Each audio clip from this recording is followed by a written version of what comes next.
बिस्मिल्लाहिर्रहमानिर्रहीम अस्सलाम वालेकुम। MTI 202 discrete mathematic assignment number 1 आपकी आ चुकी है और आज की वीडियो में कंप्लीट डिटेल में बताऊंगी असाइनमेंट को कैसे बनाना है, इसका 100% करेक्ट सोल्यूशन क्या है।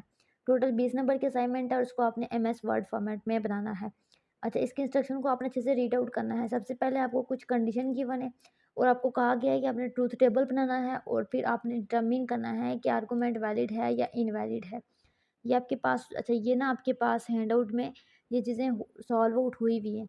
इसमें ये कह रहे हैं आपके पास ये प्रीमाइसेस है, ये भी प्रीमाइसेस है, ये प्रीमाइसेस है, ठीक है, 3 प्रीमाइसेस है। तो ये आपके पास कंक्लूजन है। इसको आपने ट्रूथ टेबल में शो करने के बाद बताना है कि ये वैलिड है, कहाँ इनवैलिड है। तो ये आपको मैं बताऊँगी आगे। अच्छा, नेक्स्ट है आपके पास डी मॉर्गन लॉ को यूज़ करके आपने नेगेशन फाइंड करनी है हर चीज़ की। इसकी भी, इसकी भी, इसकी भी और इसकी भी। तो इसका आंसर एक छोटा-छोटा आंसर होगा, इतना मुश्किल नहीं है। ये आपको एक सर्किट गिवन है, लॉजिक सर्किट गिवन है, तो आपने इसकी आउटपुट लिखनी है। सेम आपके पास दूसरे सेक्शन की असाइनमेंट आई हुई है, उसमें आपको ना कंडीशन गिवन है और आपको कहा गया है सर्किट बनाएँ। ये सर्किट बनाना बहुत कॉम्प्लिकेटेड हो गया था उस टाइम मेरे लिए, काफ़ी टाइम लगा के मैंने बना लिया है। तो यहाँ पे सर्किट गिवन है, आपने सिंपली उस लाइन में आंसर लिखना है। तो इस तरह से आपने जो है इसको करना है।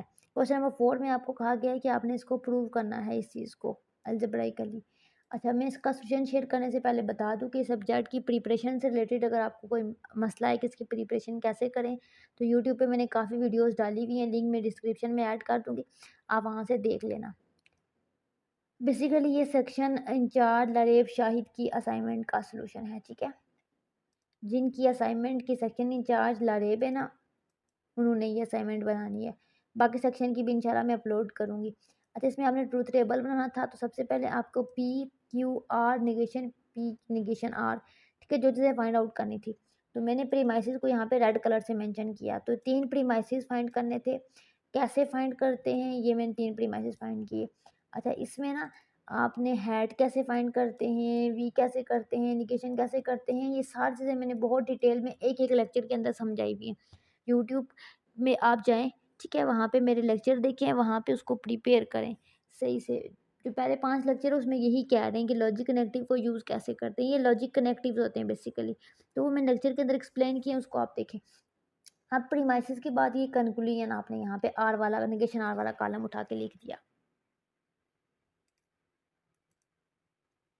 अच्छा, यहाँ पे ना प्रीमाइसेस और कंक्लूजन का क्या होता है कि अगर सारे प्रीमाइसेस ट्रू हों, ठीक है, अगर सारे प्रीमाइसेस ट्रू हों और कंक्लूजन भी ट्रू हो, तो आप कहते हो आर्गुमेंट वैलिड है, ठीक है।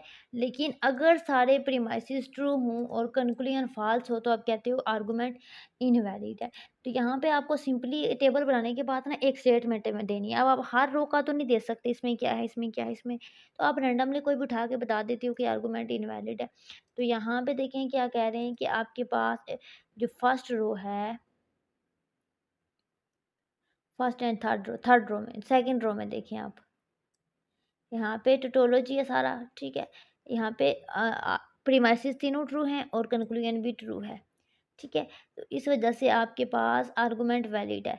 यहाँ पे भी प्रीमाइसेस ट्रू हैं और कंक्लूजन भी ट्रू है, तो यहाँ पे भी आर्गुमेंट वैलिड है। उसके बाद यहाँ पे आपके पास ये आर्गुमेंट सारे जो हैं आपके पास प्रीमाइसेस ट्रू हैं और कंक्लूजन फॉल्स है, तो यहाँ पे आर्गुमेंट इनवैलिड है, ठीक है। ये यहाँ पे आप 1 को रेज़ कर देंगे, ये 1 यहाँ पे नहीं आएगा, ठीक है। 3 रो में आर्गुमेंट जो है प्रीमाइसेस ट्रू हैं, कंक्लूजन फॉल्स है, तो इस वजह से ऑल प्रीमाइसेस आर ट्रू, ठीक है। And conclusion is false, the argument is invalid. The truth table you can see 2 and 4 row all premises are true but their conclusion is false. Our premises is true and conclusion is also true. अच्छा, यहाँ पे इसको correct करें, यहाँ पे ये by mistake हो गया है, यहाँ पे 1 नहीं आएगा एक, और यहाँ पे आपके पास ट्रू आएगा, ठीक है। इस वजह से आर्गुमेंट ये वैलिड है और इनवैलिड है, ठीक है। ये आपके हैंडआउट के अंदर मौजूद है। उसके बाद क्वेश्चन नंबर 3 में आपने डी मॉर्गन लॉ और नेगेशन लॉ को यूज़ करके इसको बताना था। तो जैन इज़ रिच, इसको हमने पी का नाम दिया, इसको हमने क्यू का नाम दिया। हैट यूज़ हो रहा है तो पी हैट क्यू लिख दिया ये। तो नेगेशन में जब इसको लिखेंगे तो हम बाय नेगेशन लगाते हैं ना, तो अंदर साइन चेंज होता है, तो पी वी क्यू हो जाएगा। तो negation P V negation Q. तो पी था जेम इज़ रिच, तो हम लिखेंगे जेम इज़ नॉट रिच, और जेम इज़ नॉट, और Jem is not happy. And था तो अब और लग जाएगा। इसी तरह अगर यहाँ पे और है तो आंसर में एंड लगेगा। और यहाँ पे वही 2 स्टेटमेंट आ जाएँगी, पहली और दूसरी, बस एंड पे बीच में नॉट नॉट आ जाएगा। डिटेल ये मेंशन की गई है।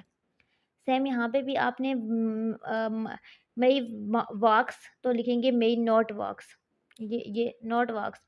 उसके बाद और है तो दरमियान में एंड लगेगा। May take the bus to class, तो यहाँ पे लिखोगे not take to bus the class, ठीक है। तो ये होता है इसके पास निगेशन। उसको डिटेल में मैंने लिखा हुआ है। इब्राहिम इज़ स्मार्ट, तो Ibrahim is not smart. Ibrahim is hard working, Ibrahim is not hard working. And है तो बीच में आर आ जाएगा। ठीक है, ये आपके पास 5 नंबर का क्वेश्चन है। क्वेश्चन नंबर 3 में आपको आउटपुट बताना था, सर्किट गिवन था। तो ये कैसे बताते हैं मैं आपको यहाँ पे बताती हूँ। ये है सर्किट पी, ठीक है, यहाँ पे आपने इसकी इनपुट लिखनी है। ये एंड यूज़ हो रहा है तो दरमियान में आएगा एंड, और पीछे क्या है पी, और इस साइड पे क्या है, ये वाली लाइन जो है यहाँ पे जा रही है, इसमें वी आ रहा है, तो यहाँ पे वी आ रहा है। तो वी की भी 2 लाइन्स आ रही हैं, एक क्यू पे जा रही है, ठीक है, और एक आर पे जा रही है। आर के साथ भी नॉट लगा हुआ है, तो ये नेगेशन आर आ जाएगा। यहाँ तक क्लियर है? ठीक है, और आपके पास ये नॉट है, तो यहाँ पे क्या होगा, नॉट लिखे ना, ये सारी स्टेटमेंट लिख देनी है आंसर में। ये यहाँ पे मैं आपको शो करवाती हूँ। ये इसका आंसर है। ये 100% करेक्ट आंसर है। क्वेश्चन नंबर 4 में इसको प्रूव करना था, तो आपने सिंपली लेफ्ट हैंड साइड को उठा लिया ये, और राइट हैंड साइड के इक्वल प्रूव कर लिया। इसके लिए आपने ना आइडेंटिटी यूज़ की, A minus B union B minus A आपने प्रूव करना है। तो आपके पास ए माइनस बी, अगर आपके पास कोई नंबर हो माइनस में हो, तो उसी नंबर को अगर माइनस को ख़त्म कर दें तो यहाँ पे इंटरसेक्शन लगाता है बी, तो फिर दूसरे वाले नंबर पे कंप्लीमेंट आता है। ये इसकी प्रॉपर्टी है, ये मैंने प्रॉपर्टी यहाँ पे दोनों मेंशन की हुई है, ए माइनस बी और बी माइनस ए की भी। कौन सी प्रॉपर्टी है, alternative representation for set difference, ये आपके जो है हैंडआउट के अंदर मौजूद है, आप देख लेना। उसके बाद डिस्ट्रीब्यूटिव प्रॉपर्टी में हमने क्या किया कि ए और बी दोनों को हमने इलाग कर लिया, और कंप्लीमेंट वालों को इलाग कर लिया, ठीक है। जब भी किसी 2 नंबरों पे कंप्लीमेंट हो इलाग-इलाग, तो अगर हम उस कॉम्प्लीमेंट को बाहर कॉमन लेते हैं तो वही नंबर आ जाते हैं। लेकिन होता क्या है, सेंटर वाला जो सिंबल होता है वो चेंज हो जाता है। यहाँ पे यूनियन है तो यहाँ पे इंटरसेक्शन हो जाएगा। तो ये प्रॉपर्टी लगी है, ठीक है, डी मॉर्गन लॉ प्रॉपर्टी इसको कहते हैं। यहाँ पे मैंने मेंशन नहीं किया, यहाँ पे मुझे मेंशन करना चाहिए था कि मैंने डी मॉर्गन लॉ यूज़ किया, ठीक है, बाकी मैंने यहाँ पे कर लिया। उसके बाद आपके पास ना बी इंटरसेक्शन, तो आपको पता था ना कि अगर कॉम्प्लीमेंट में हो तो आपके पास बेसिकली ना ये चीज़ हो, पहला नंबर हो ना ए इंटरसेक्शन बी का कॉम्प्लीमेंट, तो वो आपके पास बेसिकली ए माइनस बी के इक्वल होता है। तो यहाँ पे ए जो है, ए यूनियन बी था, इसको एज इट इज़ लिखा, इंटरसेक्शन को ख़त्म करके माइनस लिखा, तो इस टर्म पे कॉम्प्लीमेंट ख़त्म हो जाता है ये आपके पास आंसर आ गया, और यही क्वेश्चन में राइट हैंड साइड पे गिवन था, तो हमारे पास प्रूव हो गया, यानी कि ये 100% करेक्ट आंसर है। ठीक है, ये था सॉल्यूशन। बेसिकली इसमें 4 क्वेश्चन थे, 5-5 नंबर के। आई होप कि आपको समझ आ गई होगी। मैं आपको अगेन शो कर देती हूँ। बाकी कोई भी इश्यू है तो आप कमेंट सेक्शन में पूछ सकते हैं। इसकी मिड और फाइनल की प्रिपरेशन कैसे करें, और ये देखें ये कितना प्यारा मैंने लिखा है। अगर आप भी ऐसा लिखना चाहते हैं तो आपने सिंपली मैथ टाइप को डाउनलोड करना है और इस मैथ टाइप को सीखना है। अगर आपको मैथ टाइप यूज़ करना नहीं आता, कंप्यूटर पे मैथ लिखनी नहीं आती, तो आपने सिंपली क्या करना है, मैं लिंक वीडियो के डिस्क्रिप्शन में ऐड कर दूँगी, उसको देख के सीखना है कि मैथ को कैसे यूज़ करते हैं। बाकी कोई छोटा-मोटा इश्यू हो तो आप मुझे पूछ सकते हैं। बाकी चैनल को सब्सक्राइब करें, लाइक करें, शेयर करें, अच्छा सा कमेंट करें, दुआ में याद रखें। अल्लाह हाफ़िज़।